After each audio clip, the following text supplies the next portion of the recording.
It may have been a splendid little war, but it left a distasteful legacy.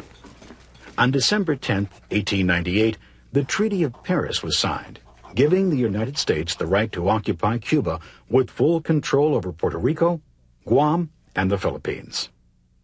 In the Philippines, Emilio Aguinaldo and his supporters were angered as one colonial power was replaced with another.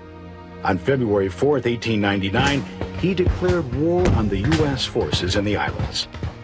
It was a brutal war of massacre and torture, with U.S. forces taking on an ugly role, forcing Filipino civilians to live in areas where disease, hunger, and poor sanitation killed thousands, much as the Spanish under Butcher Weyler did in Cuba. In the end, more than 20,000 Filipino rebels and some 4,000 Americans were dead.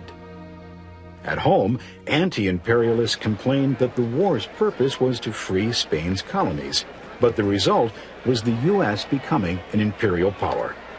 The famed American writer Mark Twain sarcastically noted, "There must be two Americas, one that sets the captive free and one that takes the once captive's new freedom away."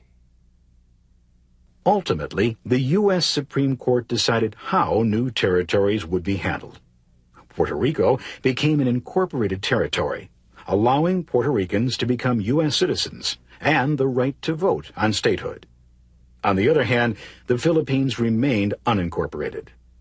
In 1902, Filipinos held elections for their House of Representatives, a first step on their long journey toward independence.